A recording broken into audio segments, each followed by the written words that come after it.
مسلمانوں، یہ اللہ اور اس کے رسول کی طرف سے دست برداری کا اعلان ہے ان تمام مشرکین کے خلاف جن سے تم نے معاہدہ کیا ہوا ہے۔ لہٰذا اے مشرکوں، تمہیں 4 مہینے تک اجازت ہے کہ تم عرب کی سرزمین میں آزادی سے گھومو پھرو، اور یہ بات جان رکھو کہ تم اللہ کو عاجز نہیں کر سکتے، اور یہ بات بھی کہ اللہ اب کافروں کو رسوا کرنے والا ہے۔ اور حج اکبر کے دن اللہ اور اس کے رسول کی طرف سے تمام انسانوں کے لیے یہ اعلان کیا جاتا ہے کہ اللہ بھی مشرکین سے دست بردار ہو چکا ہے اور اس کا رسول بھی۔ اب اے مشرکوں، اگر تم توبہ کر لو تو یہ تمہارے حق میں بہت بہتر ہوگا، اور اگر تم نے اب بھی منہ موڑے رکھا تو یاد رکھو کہ تم اللہ کو عاجز نہیں کر سکتے، اور تمام کافروں کو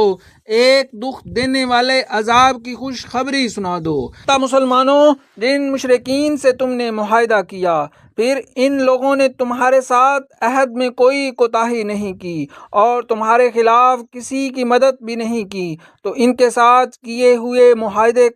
کی مدت کو پورا کرو، بے شک اللہ احتیاط کرنے والوں کو پسند کرتا ہے۔ چنانچہ جب حرمت والے مہینے گزر جائیں تو ان مشرکین کو جنہوں نے تمہارے ساتھ بد عہدی کی تھی جہاں بھی پاؤ قتل کر ڈالو، اور انہیں پکڑو، انہیں گھیرو، اور انہیں پکڑنے کے لیے ہر گھات کی جگہ تاک لگا کر بیٹھو۔ ہاں، اگر وہ توبہ کر لیں اور نماز قائم کریں اور زکوٰۃ ادا کریں تو ان کا راستہ چھوڑ دو، یقیناً اللہ بہت بخشنے والا بڑا مہربان ہے۔ اور اگر مشرکین میں کوئی تم سے پناہ مانگے تو اسے اس وقت تک پناہ دو جب تک وہ اللہ کا کلام سن لے، پھر اسے اس کی امن کی جگہ پہنچا دو، یہ اس لیے کہ یہ ایسے لوگ ہیں جنہیں علم نہیں ہے۔ ان مشرکین سے اللہ اور اس کے رسول کے ساتھ کوئی معاہدہ کیسے باقی رہ سکتا ہے؟ البتہ جن لوگوں نے تم سے مسجد حرام کے قریب معاہدہ کیا ہے، جب تک وہ تمہارے ساتھ سیدھے رہیں تم بھی ان کے ساتھ سیدھے رہو، بے شک اللہ متقی لوگوں کو پسند کرتا ہے۔ لیکن دوسرے مشرکین کے ساتھ کیسے معاہدہ برقرار رہ سکتا ہے، جبکہ ان کا حال یہ ہے کہ اگر کبھی تم پر غالب آ جائیں تو تمہارے معاملے میں نہ کسی رشتہ داری کا خیال کریں اور نہ کسی معاہدے کا۔ یہ تمہیں اپنی زبانی باتوں سے راضی کرنا چاہتے ہیں، حالانکہ ان کے دل انکار کرتے ہیں، اور ان میں سے اکثر لوگ نافرمان ہیں۔ انہوں نے اللہ کی آیتوں کے بدلے دنیا کی تھوڑی سی قیمت لے لینا پسند کر لیا ہے، اور اس کے نتیجے میں لوگوں کو اللہ کے راستے سے روکا ہے۔ واقعہ یہ ہے کہ ان کے کرتوت بہت برے ہیں۔ یہ کسی بھی مومن کے معاملے میں کسی رشتہ داری یا معاہدے کا پاس نہیں کرتے، اور یہی ہیں جو حدیں توڑنے والے ہیں۔ لہٰذا اگر یہ توبہ کر لیں اور نماز قائم کریں اور زکوٰۃ ادا کریں تو یہ تمہارے دینی بھائی بن جائیں گے، اور ہم احکام کی یہ تفصیل ان لوگوں کے لیے بیان کر رہے ہیں جو جاننا چاہیں۔ اور اگر ان لوگوں نے اپنا عہد دے دینے کے بعد اپنی قسمیں توڑ ڈالی ہوں اور تمہارے دین کو طعنے دیے ہوں تو ایسے کفر کے سربراہوں سے اس نیت سے جنگ کرو کہ وہ باز آ جائیں، کیونکہ یہ ایسے لوگ ہیں کہ ان کی قسموں کی کوئی حقیقت نہیں۔ کیا تم ان لوگوں سے جنگ نہیں کرو گے جنہوں نے اپنی قسموں کو توڑا اور رسول کو وطن سے نکالنے کا ارادہ کیا، اور وہی ہیں جنہوں نے تمہارے خلاف چھیڑ چھاڑ کرنے میں پہل کی؟ کیا تم ان سے ڈرتے ہو؟ اگر ایسا ہے تو اللہ اس بات کا زیادہ حق رکھتا ہے، اور تم اس سے ڈرو اگر تم مومن ہو۔ ان سے جنگ کرو تاکہ اللہ تمہارے ہاتھوں سے ان کو سزا دلوائے،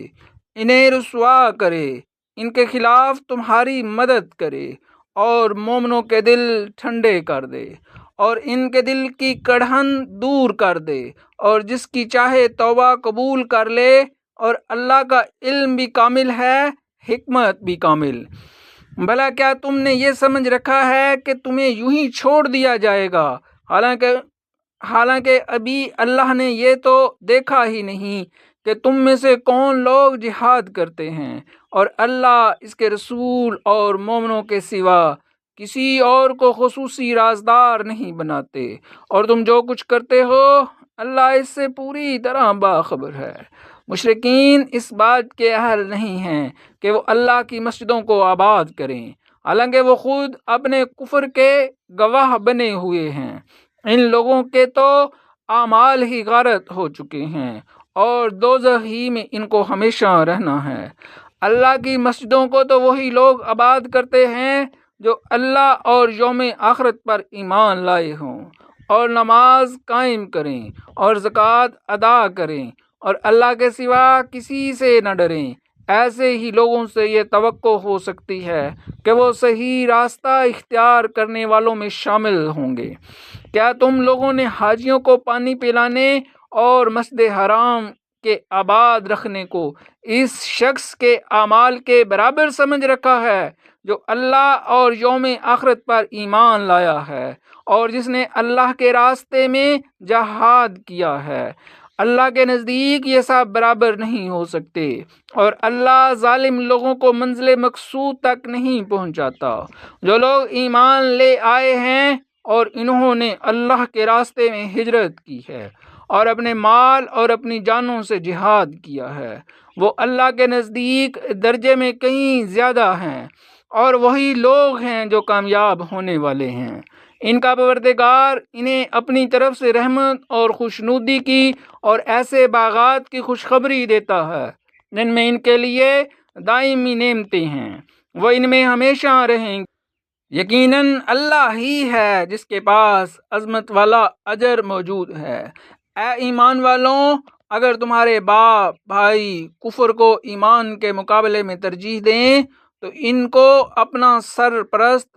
نہ بناؤ، اور جو لوگ ان کو سرپرست بنائیں گے وہ ظالم ہوں گے۔ اے پیغمبر، مسلمانوں سے کہہ دو کہ اگر تمہارے باپ، تمہارے بیٹے، تمہارے بھائی، تمہاری بیویاں اور تمہارا خاندان، اور وہ مال و دولت جو تم نے کمایا ہے، اور وہ کاروبار جس کے مندہ ہونے کا تمہیں اندیشہ ہے، اور وہ رہائشی مکان جو تمہیں پسند ہیں، تمہیں اللہ اور اس کے رسول سے اور اس کے راستے میں جہاد کرنے سے زیادہ محبوب ہے، تو انتظار کرو یہاں تک کہ اللہ اپنا فیصلہ صادر فرما دے، اور اللہ نافرمان لوگوں کو منزل تک نہیں پہنچاتا۔ حقیقت یہ ہے کہ اللہ تعالیٰ نے تمہاری بہت سے مقامات پر مدد کی ہے، اور خاص طور پر حنین کے دن جب تمہاری تعداد کی کثرت نے تمہیں مگن کر دیا تھا، مگر وہ کثرت تعداد تمہارے کچھ کام نہ آئی، اور زمین اپنی ساری وسعتوں کے باوجود تم پر تنگ ہو گئی۔ پھر تم نے پیٹھ دکھا کے میدان سے رخ موڑ لیا۔ پھر اللہ نے اپنے رسول پر اور مومنوں پر اپنی طرف سے تسکین نازل کی اور ایسے لشکر اتارے جو تمہیں نظر نہیں آئے، اور جن لوگوں نے کفر اپنا رکھا ہے اللہ نے ان کو سزا دی، اور ایسے کافروں کا یہی بدلہ ہے۔ پھر اللہ جس کو چاہے اس کے بعد توبہ نصیب کر دے، اور اللہ بہت بخشنے والا بڑا مہربان ہے۔ اے ایمان والوں، مشرک لوگ تو سراپا ناپاکی ہیں، لہذا وہ اس سال کے بعد مسجد حرام کے قریب بھی نہ آنے پائیں۔ اور مسلمانوں، اگر تم کو مفلسی کا اندیشہ ہو تو اگر اللہ چاہے گا تو تمہیں اپنے فضل سے مشرکین سے بے نیاز کر دے گا۔ بے شک اللہ کا علم بھی کامل ہے، حکمت بھی کامل۔ وہ اہل کتاب جو نہ اللہ پر ایمان رکھتے ہیں اور نہ یوم آخرت پر، اور جو اللہ اور اس کے رسول کی حرام کی ہوئی چیزوں کو حرام نہیں سمجھتے، اور نہ دین حق کو اپنا دین مانتے ہیں، ان سے جنگ کرو یہاں تک کہ وہ خوار ہو کر اپنے ہاتھ سے جزیہ ادا کریں۔ یہودی تو کہتے ہیں کہ عزیر اللہ کے بیٹے، اور نصرانی یہ کہتے ہیں کہ مسیح اللہ کے بیٹے ہیں۔ یہ سب ان کی منہ کی بنائی ہوئی باتیں ہیں۔ یہ ان لوگوں کی سی باتیں کر رہے ہیں جو ان سے پہلے کافر ہو چکے ہیں۔ اللہ کی مار ہو ان پر، یہ کہاں اوندے بہکے جا رہے ہیں۔ انہوں نے اللہ کی بجائے اپنے احبار یعنی یہودی علماء اور راہبوں یعنی عیسائی درویشوں کو خدا بنا لیا ہے، اور مسیح ابن مریم کو بھی، حالانکہ ان کو ایک خدا کے سوا کسی کی عبادت کرنے کا حکم نہیں دیا گیا تھا۔ اس کے سوا کوئی خدا نہیں ہے۔ وہ ان کی مشرکانہ باتوں سے بالکل پاک ہے۔ یہ لوگ چاہتے ہیں کہ اللہ کے نور کو اپنے منہ کی پھونکوں سے بجھا دیں، حالانکہ اللہ کو اپنے نور کی تکمیل کے سوا ہر بات نامنظور ہے، چاہے کافروں کو یہ بات کتنی بری لگے۔ وہ اللہ ہی تو ہے جس نے اپنے رسول کو ہدایت اور سچا دین دے کر بھیجا ہے تاکہ اسے ہر دوسرے دین پر غالب کر دے، چاہے مشرک لوگوں کو یہ بات کتنی ناپسند ہو۔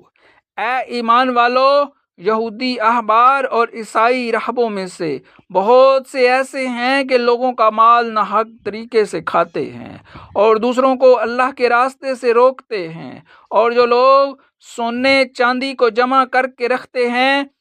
اور اس کو اللہ کے راستے میں خرچ نہیں کرتے، ان کو ایک دردناک عذاب کی خوشخبری سنا دو، جس دن اس دولت کو جہنم کی آگ میں تپایا جائے گا، پھر اس سے ان لوگوں کی پیشانیوں اور ان کی کروٹوں اور ان کی پیٹھیں داغی جائیں گی، اور کہا جائے گا کہ یہ ہے وہ خزانہ جو تم نے اپنے لیے جمع کیا تھا، اب چکھو اس خزانے کا مزہ جو تم جوڑ جوڑ کر رکھا کرتے تھے۔ حقیقت یہ ہے کہ اللہ کے نزدیک مہینوں کی تعداد 12 مہینے ہیں، جو اللہ کی کتاب یعنی لوح محفوظ کے مطابق اس دن سے نافذ چلی آتی ہے جس دن اللہ نے آسمانوں اور زمین کو پیدا کیا۔ ان 12 مہینوں میں سے 4 مہینے حرمت والے ہیں، یہی دین کا سیدھا سا تقاضا ہے، لہذا ان مہینوں کے معاملے میں اپنی جانوں پر ظلم نہ کرو، اور تم سب مل کر مشرکوں سے اسی طرح لڑو جیسے وہ سب تم سے لڑتے ہیں، اور یقین رکھو کہ اللہ متقی لوگوں کے ساتھ ہے۔ اور یہ نسائی یعنی مہینوں کو آگے پیچھے کر دینا، یہ کفر میں ایک مزید اضافہ ہے جس کے ذریعے کافروں کو گمراہ کیا جاتا ہے۔ یہ لوگ اس عمل کو 1 سال حلال کر لیتے ہیں اور 1 سال حرام قرار دے دیتے ہیں، تاکہ اللہ نے جو مہینے حرام کیے ہیں ان کی بس گنتی پوری کر لیں، اور اس طرح جو بات اللہ نے حرام قرار دی ہے اسے حلال سمجھ لیں۔ ان کی بد عملی ان کی نگاہ میں خوشنما بنا دی گئی ہے، اور اللہ ایسے کافر لوگوں کو ہدایت تک نہیں پہنچاتا۔ اے لوگوں جو ایمان لائے ہو، تمہیں کیا ہو گیا ہے کہ جب تم سے کہا گیا کہ اللہ کے راستے میں جہاد کے لیے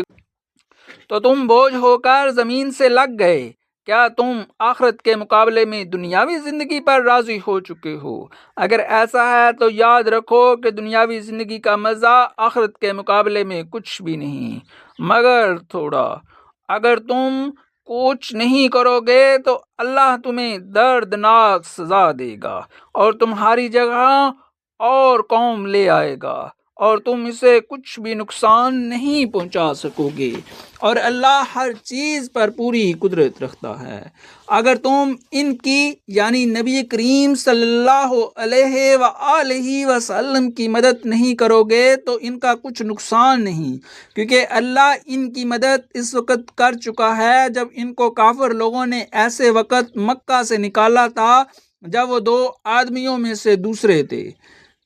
جب وہ دونوں غار میں تھے، جب وہ اپنے ساتھی سے کہہ رہے تھے کہ غم نہ کرو، اللہ ہمارے ساتھ ہے۔ چنانچہ اللہ نے ان پر اپنی طرف سے تسکین نازل فرما دی اور ان کی ایسے لشکروں سے مدد کی جو تمہیں نظر نہیں آئے، اور کافر لوگوں کا بول نیچا کر دکھایا، اور بول تو اللہ ہی کا بالا ہے، اور اللہ اقتدار کا بھی مالک ہے، حکمت کا بھی مالک۔ جہاد کے لیے نکل کھڑے ہو، چاہے تم ہلکے ہو یا بوجھل، اور اپنے مال و جان سے اللہ کے راستے میں جہاد کرو۔ اگر تم سمجھ رکھتے ہو تو یہی تمہارے حق میں بہتر ہے۔ اگر دنیا کا سامان کہیں قریب ملنے والا ہوتا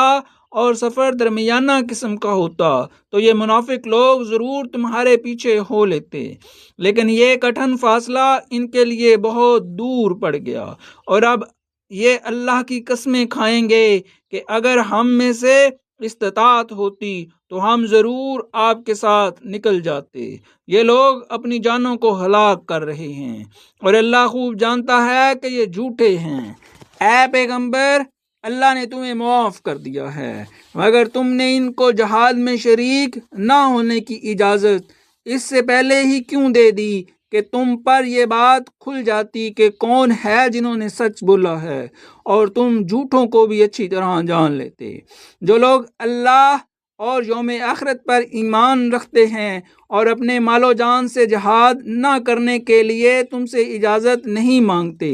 اور اللہ متقی لوگوں کو خوب جانتا ہے۔ تم سے اجازت تو وہ لوگ مانگتے ہیں جو اللہ اور یوم آخرت پر ایمان نہیں رکھتے اور ان کے دل شک میں پڑے ہوئے ہیں، اور وہ اپنے شک کی وجہ سے ڈاواں ڈول ہیں۔ اگر ان کا ارادہ نکلنے کا ہوتا تو اس کے لیے انہوں نے کچھ نہ کچھ تیاری کی ہوتی، لیکن اللہ نے ان کا اٹھنا پسند ہی نہیں کیا، اس لیے انہیں سست پڑا رہنے دیا، اور کہہ دیا گیا کہ جو اپاہج ہونے کی وجہ سے بیٹھے ہیں ان کے ساتھ تم بھی بیٹھ رہو۔ اگر یہ لوگ تمہارے ساتھ تو سوائے فساد پھیلانے کے تمہارے درمیان کوئی اور اضافہ نہ کرتے، اور تمہارے لیے فتنہ پیدا کرنے کی کوشش میں تمہاری صفوں کے درمیان دوڑے پھرتے، اور خود تمہارے درمیان ایسے لوگ موجود ہیں جو ان کے مطلب کی باتیں خوب سنتے ہیں، اور اللہ ان ظالموں کو اچھی طرح جانتا ہے۔ ان لوگوں نے اس سے پہلے بھی فتنہ پیدا کرنے کی کوشش کی ہے، اور یہ تمہیں نقصان پہنچانے کے لیے معاملات کی الٹ پھیر کرتے رہے ہیں، یہاں تک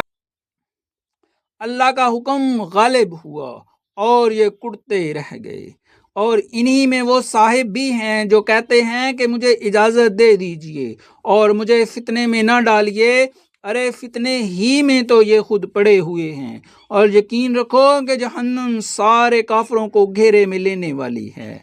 اگر تمہیں کوئی بھلائی مل جائے تو انہیں دکھ ہوتا ہے، اور اگر تم پر کوئی مصیبت آ پڑے تو کہتے ہیں کہ ہم تو پہلے ہی اپنا بچاؤ کر لیا تھا، اور یہ کہہ کر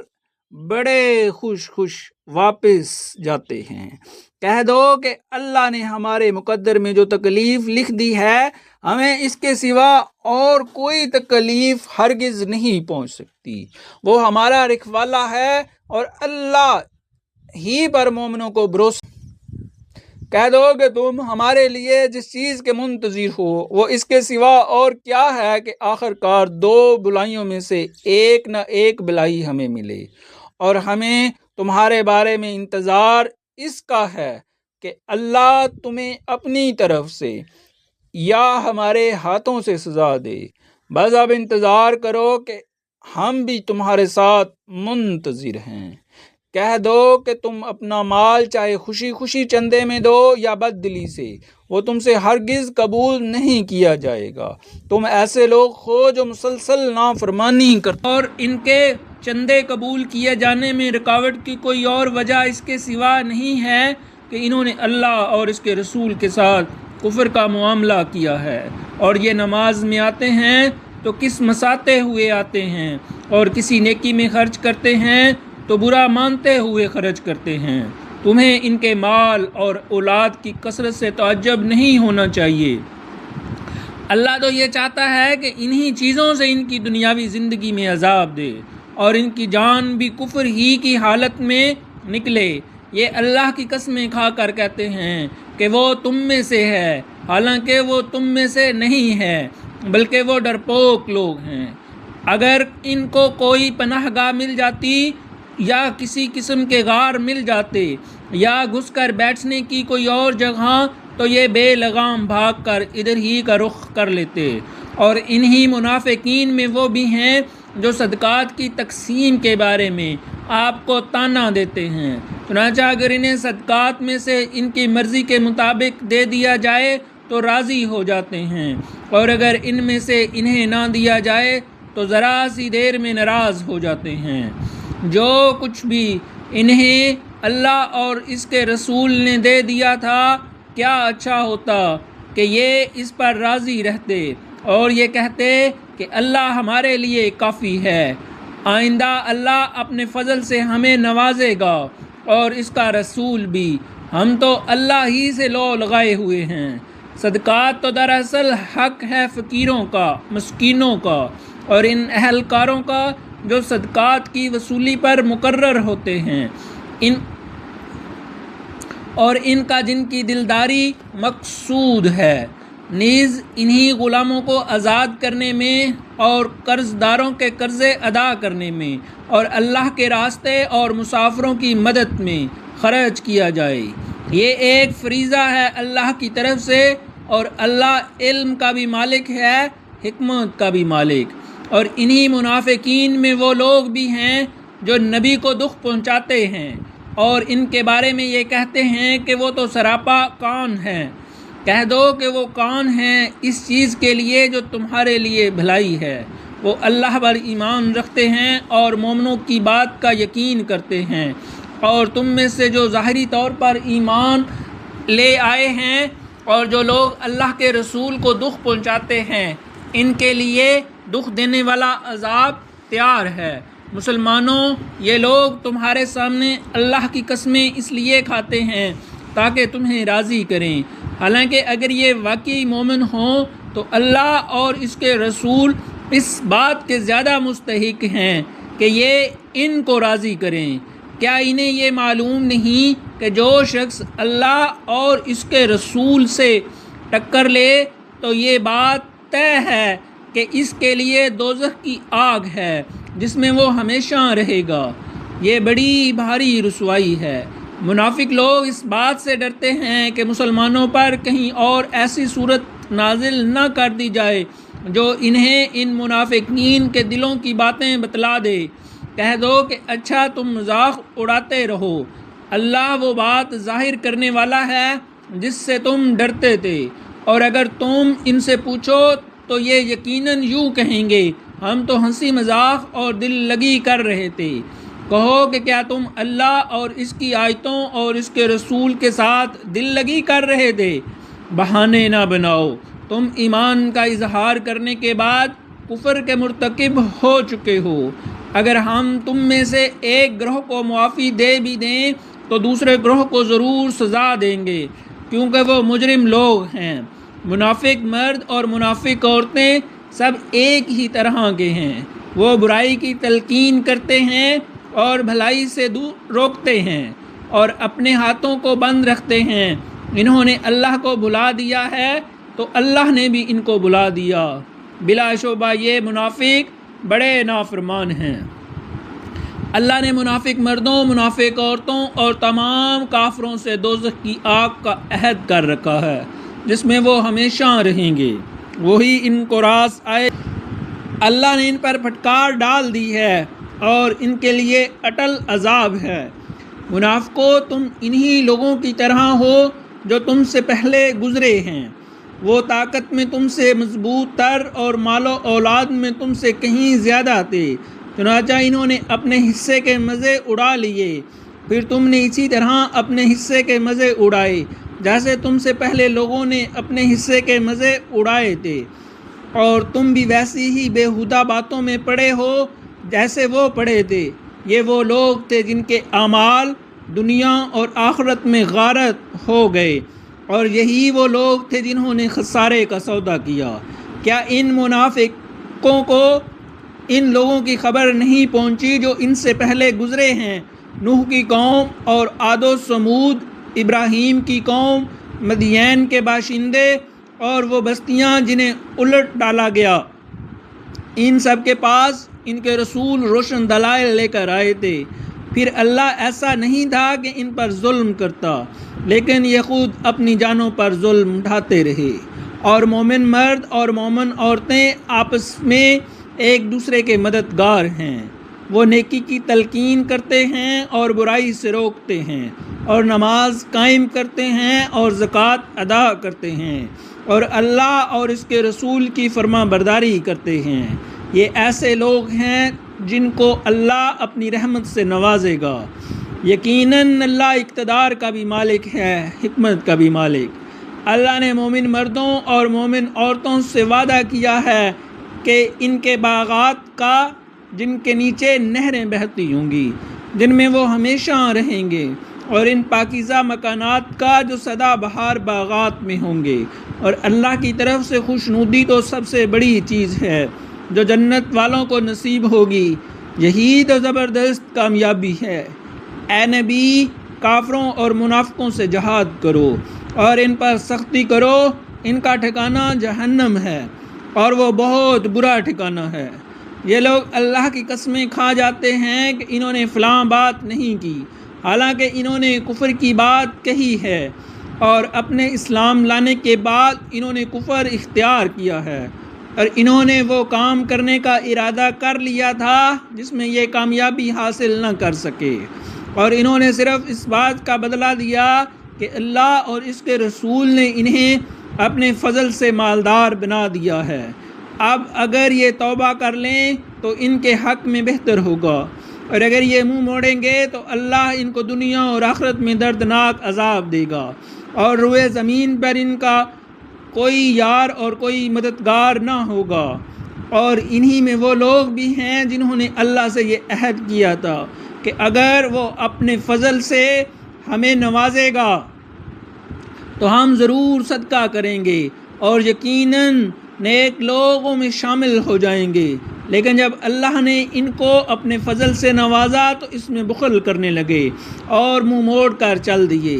نتیجہ یہ ہوا کہ اللہ نے سزا کے طور پر نفاق ان کے دلوں میں اس دن تک کے لیے جما دیا جس دن وہ اللہ سے جا کر ملیں گے، کیونکہ انہوں نے اللہ سے جو وعدہ کیا تھا اس کی خلاف ورزی کی، اور کیونکہ وہ جھوٹ بولا کرتے تھے۔ کیا انہیں یہ پتہ نہیں تھا کہ اللہ ان کی تمام پوشیدہ باتوں اور سرگوشیوں کو جانتا ہے، اور یہ کہ اس کو غیب کی ساری باتوں کا پورا علم ہے؟ یہ منافق وہی ہیں جو خوشی سے صدقہ کرنے والے مومنوں کو بھی تانے دیتے ہیں، اور ان لوگوں کو بھی جنہیں اپنی محنت کی آمدنی کے سوا کچھ میسر نہیں ہے، اس لیے وہ ان کا مذاق اڑاتے ہیں۔ اللہ ان کا مذاق اڑاتا ہے اور ان کے لیے دردناک عذاب تیار ہے۔ اے نبی، تم ان کے لیے استغفار کرو یا نہ کرو، اگر تم ان کے لیے 70 مرتبہ استغفار کرو گے تب بھی اللہ انہیں معاف نہیں کرے گا، یہ اس لیے کہ انہوں نے اللہ اور اس کے رسول کے ساتھ کفر کا رویہ اپنایا ہے، اور اللہ نافرمان لوگوں کو ہدایت تک نہیں پہنچاتا۔ جن لوگوں کو غزوہ تبوک سے پیچھے رہنے دیا گیا تھا وہ رسول اللہ کے جانے کے بعد اپنے گھروں میں بیٹھے رہنے سے بڑے خوش ہوئے، اور ان کو یہ بات ناگوار تھی کہ وہ اللہ کے راستے میں اپنے مال و جان سے جہاد کریں، اور انہوں نے کہا تھا کہ اس گرمی میں نہ نکلو، کہو کہ جہنم کی آگ گرمی میں کہیں زیادہ سخت ہے، کاش ان کو سمجھ ہوتی۔ اب یہ لوگ دنیا میں تھوڑا بہت ہنس لیں اور پھر آخرت میں خوب روتے رہیں، کیونکہ جو کچھ کمائی یہ کرتے رہے ہیں اس کا یہی بدلہ ہے۔ اے پیغمبر، اس کے بعد اگر اللہ تمہیں ان میں سے کسی گروہ کے پاس واپس لے آئے اور یہ کسی اور جہاد میں نکلنے کے لیے تم سے اجازت مانگے تو ان سے کہہ دینا کہ اب تم میرے ساتھ کبھی نہیں چل سکو گے، اور میرے ساتھ مل کر کسی دشمن سے کبھی نہیں لڑ سکو گے۔ تم نے پہلی بار بیٹھے رہنے کو پسند کیا تھا، لہٰذا اب انہی کے ساتھ بیٹھے رہو جن کو کسی معذوری کی وجہ سے پیچھے رہنا ہے۔ اور اے پیغمبر، ان منافقین میں سے جو کوئی مر جائے تو تم اس پر کبھی نماز جنازہ مت پڑھنا، نہ اس کی قبر پر کھڑے ہونا، یقین جانو یہ وہ لوگ ہیں جنہوں نے اللہ اور اس کے رسول کے ساتھ کفر کا رویہ اپنایا اور اس حالت میں مرے ہیں کہ وہ نافرمان تھے۔ اور تمہیں ان کے مال اور اولاد کی کثرت سے تعجب نہیں ہونا چاہیے، اللہ تو یہ چاہتا ہے کہ انہی چیزوں سے ان کو دنیا میں عذاب دے اور ان کی جان بھی کفر ہی کی حالت میں نکلے۔ اور جب کوئی صورت یہ حکم لے کر نازل ہوتی ہے کہ اللہ پر ایمان لاؤ اور اس کے رسول کی رفاقت میں جہاد کرو، تو ان منافقین میں سے وہ لوگ جو صاحب استقامت ہیں تم سے اجازت مانگتے ہیں اور کہتے ہیں کہ ہمیں بھی ان لوگوں میں شامل ہونے دیجیے جو گھر میں بیٹھے رہیں گے۔ یہ اس بات سے خوش ہیں کہ پیچھے رہنے والی عورتوں میں شامل ہو جائیں اور ان کے دلوں پر مہر لگا دی گئی ہے۔ چنانچہ وہ نہیں سمجھتے کہ وہ کیا لوگ، لیکن رسول اور جو لوگ ان کے ساتھ ایمان لائے ہیں انہوں نے اپنے مال اور اپنی جانوں سے جہاد کیا ہے، انہی کے لیے ساری بھلائیاں ہیں اور یہی لوگ ہیں جو فلاح پانے والے ہیں۔ اللہ نے ان کے لیے وہ باغات تیار کر رکھے ہیں جن کے نیچے نہریں بہتی ہیں، جن میں وہ ہمیشہ رہیں گے، اور یہ بڑی زبردست کامیابی ہے۔ اور دیہاتیوں میں سے بھی بہانہ باز لوگ آئے کہ ان کو جہاز سے چھٹی دی جائے، اور اس طرح جن لوگوں نے اللہ اور اس کے رسول سے جھوٹ بولا تھا وہ سب بیٹھے رہے۔ ان میں سے جنہوں نے کفر مستقل طور پر اپنا لیا ہے ان کو دردناک عذاب ہوگا۔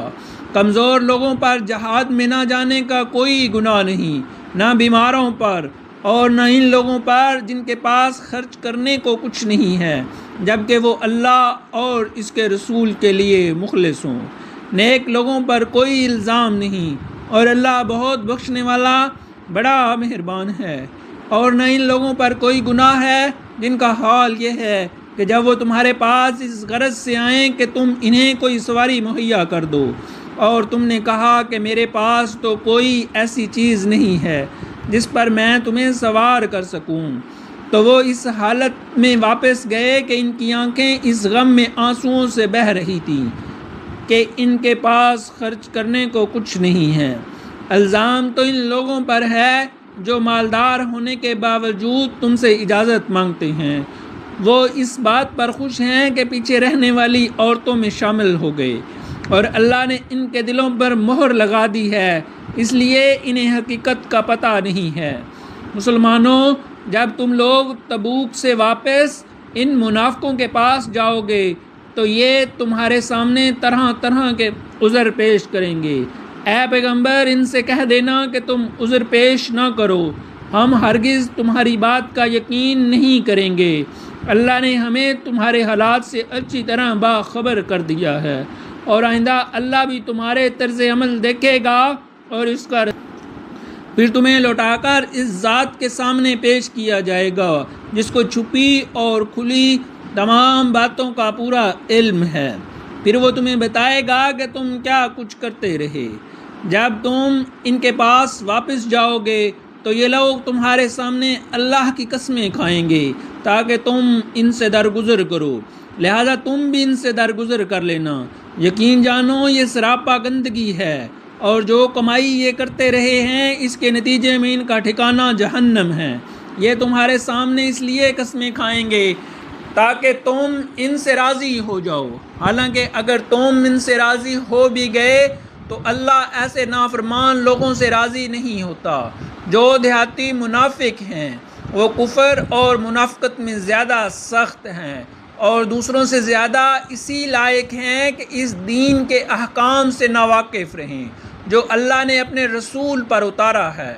اور اللہ علم کا بھی مالک ہے، حکمت کا بھی مالک۔ انہی دیہاتیوں میں سے وہ بھی ہیں جو اللہ کے نام پر خرچ کیے ہوئے مال کو ایک تاوان سمجھتے ہیں اور اس انتظار میں رہتے ہیں کہ تم مسلمانوں پر مصیبتوں کے چکر آن پڑیں، حالانکہ حقیقت یہ ہے کہ بدترین مصیبت کا چکر تو خود ان پر پڑا ہوا ہے، اور اللہ ہر بات سنتا، سب کچھ جانتا ہے۔ اور انہی دیہاتیوں میں سے وہ بھی جو اللہ اور یوم آخرت پر ایمان رکھتے ہیں اور جو کچھ اللہ کے نام پر خرچ کرتے ہیں اس کو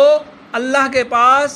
قرب کے درجے حاصل کرنے اور رسول کی دعائیں لینے کا ذریعہ سمجھتے ہیں۔ ہاں، یہ ان کے لیے یقیناً تقرب کا ذریعہ ہے۔ اللہ ان کو اپنی رحمت میں داخل کرے گا، بے شک اللہ بہت بخشنے والا بڑا مہربان ہے۔ اور مہاجرین اور انصار میں سے جو لوگ پہلے ایمان لائے اور جنہوں نے نیکی کے ساتھ ان کی پیروی کی، اللہ ان سب سے راضی ہو گیا ہے اور وہ اس سے راضی ہیں، اور اللہ نے ان کے لیے ایسے باغات تیار کر رکھے ہیں جن کے نیچے نہریں بہتی ہیں، جن میں وہ ہمیشہ ہمیشہ رہیں گے۔ یہی بڑی زبردست کامیابی ہے۔ اور تمہارے ارد گرد جو دیہاتی ہیں ان میں بھی منافق لوگ موجود ہیں، اور مدینہ کے باشندوں میں بھی۔ یہ لوگ منافقت میں اتنے ماہر ہو گئے ہیں کہ تم انہیں نہیں جانتے، انہیں ہم جانتے ہیں۔ ان کو ہم 2 مرتبہ سزا دیں گے، پھر ان کو ایک زبردست عذاب کی طرف دھکیل دیا جائے گا۔ اور کچھ لوگ وہ ہیں جنہوں نے اپنی کوتاہیوں کا اعتراف کر لیا ہے، انہوں نے ملے جلے عمل کیے ہیں، کچھ نیک کام اور کچھ برے۔ امید ہے اللہ ان کی توبہ قبول کر لے گا، یقیناً اللہ بہت بخشنے والا بڑا مہربان ہے۔ اے پیغمبر، ان لوگوں کے اعمال میں سے صدقہ وصول کر لو جس کے ذریعے تم انہیں پاک کر دو گے اور ان کے لیے باعث برکت بنو گے، اور ان کے لیے دعا کرو، یقیناً تمہاری دعا ان کے لیے اور اللہ ہر بات سنتا اور سب کچھ جانتا ہے۔ کیا ان کو یہ معلوم نہیں کہ اللہ ہی ہے جو اپنے بندوں کی توبہ بھی قبول کرتا ہے اور صدقات بھی قبول کرتا ہے،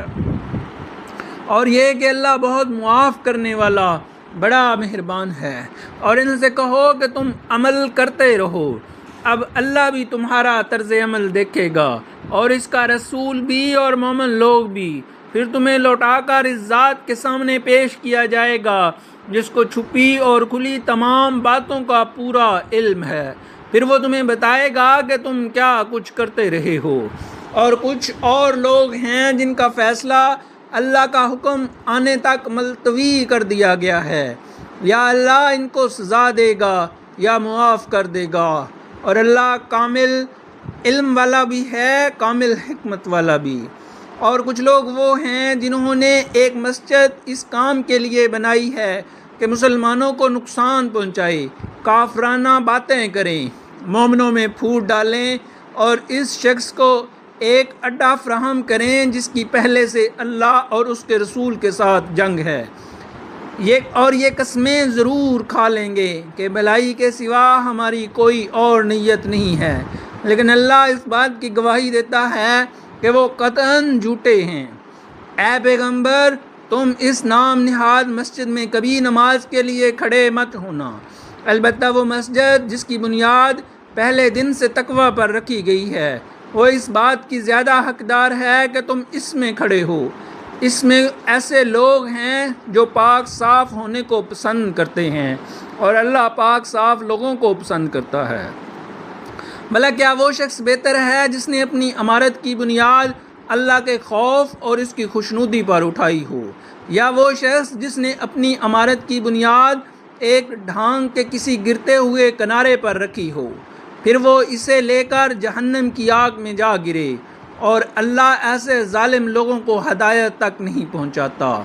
جو عمارت ان لوگوں نے بنائی ہے وہ ان کے دلوں میں اس وقت تک برابر شک پیدا کرتی رہے گی جب تک ان کے دل ہی ٹکڑے ٹکڑے نہیں ہو جاتے، اور اللہ کامل علم والا بھی ہے، کامل حکمت والا بھی۔ واقعہ یہ ہے کہ اللہ نے مومنوں سے ان کی جانیں اور ان کے مال اس بات کے بدلے خرید لیے ہیں کہ جنت انہی کی ہے، وہ اللہ کے راستے میں جنگ کرتے ہیں جس کے نتیجے میں مارتے بھی ہیں اور مرتے بھی ہیں۔ یہ ایک سچا وعدہ ہے جس کی ذمہ داری اللہ نے تورات اور انجیل میں بھی لی ہے، اور قرآن میں بھی۔ اور کون ہے جو اللہ سے زیادہ اپنے عہد کو پورا کرنے والا ہو؟ لہٰذا اپنے اس سودے پر خوشی مناؤ جو تم نے اللہ سے کر لیا ہے، اور یہی بڑی زبردست کام جنہوں نے یہ کامیاب سودا کیا ہے وہ کون ہیں؟ توبہ کرنے والے، اللہ کی بندگی کرنے والے، اس کی حمد کرنے والے، روزے رکھنے والے، رکوع میں جھکنے والے، سجدے گزرنے والے، نیکی کی تلقین کرنے والے اور برائی سے روکنے والے، اور اللہ کی قائم کی ہوئی حدوں کی حفاظت کرنے والے۔ اے پیغمبر، ایسے مومنوں کو خوشخبری سنا دو، یہ بات نہ تو نبی کو زیب دیتی ہے اور نہ دوسرے مومنوں کو کہ وہ مشرکین کے لیے مغفرت کی دعا کریں، چاہے وہ رشتہ دار ہی کیوں نہ ہوں، جبکہ ان پر یہ بات پوری طرح واضح ہو چکی ہے کہ وہ دوزخی لوگ ہیں۔ اور ابراہیم کے پاس اپنے باپ کے لیے جو مغفرت کی دعا مانگی تھی، اس کی وجہ سے اس کے سوا کچھ نہیں تھی کہ انہوں نے اس باپ سے ایک وعدہ کر لیا تھا۔ پھر جب ان پر یہ بات واضح ہو گئی کہ وہ اللہ کا دشمن ہے تو وہ اس سے دستبردار ہو گئے۔ حقیقت یہ ہے کہ ابراہیم بڑی آہیں بھرنے والے بڑے بردبار تھے، اور اللہ ایسا نہیں ہے کہ کسی قوم کو ہدایت دینے کے بعد گمراہ کر دے جب تک اس نے ان پر یہ بات واضح نہ کر دی ہو کہ انہیں کن باتوں سے بچنا ہے۔ یقین رکھو کہ اللہ ہر چیز کو خوب جانتا ہے۔ یقیناً اللہ ہی ہے جس کے قبضے میں سارے آسمانوں اور زمین کی سلطنت ہے۔ وہ زندگی بھی دیتا ہے، اور اللہ کے سوا نہ تمہارا کوئی رکھوالا ہے نہ مددگار۔ حقیقت یہ ہے کہ اللہ نے رحمت کی نظر فرمائی ہے نبی پر، ان مہاجرین اور انصار پر جنہوں نے ایسی مشکل کی گھڑی میں نبی کا ساتھ دیا جبکہ قریب تھا کہ ان میں سے ایک گروہ کے دل میں ڈگمگا جائیں۔ پھر اللہ نے ان کے حال پر توجہ فرمائی، یقیناً وہ ان کے لیے بڑا شفیع۔ ان تینوں پر بھی اللہ نے رحمت کی نظر فرمائی جن کا فیصلہ ملتوی کر دیا گیا تھا، یہاں تک کہ جب ان پر یہ زمین اپنی ساری وسعتوں کے باوجود تنگ ہو گئی، ان کی زندگیاں ان پر دوبر ہو گئیں، اور انہوں نے سمجھ لیا کہ اللہ کی پکڑ سے خود اسی کی پناہ میں آئے، بغیر کہیں اور پناہ نہیں مل سکتی۔ تو پھر اللہ نے ان پر رحم فرمایا تاکہ وہ آئندہ اللہ ہی سے رجوع کیا کریں۔ یقین جانو اللہ بہت معاف کرنے والا بڑا مہربان ہے۔ اے ایمان والوں، اللہ سے ڈرو اور سچے لوگوں کے ساتھ رہا کرو۔ مدینہ کے باشندوں اور ان کے ارد گرد کے دیہات میں رہنے والوں کے لیے یہ جائز نہیں تھا کہ وہ اللہ کے رسول کا ساتھ دینے سے پیچھے رہیں،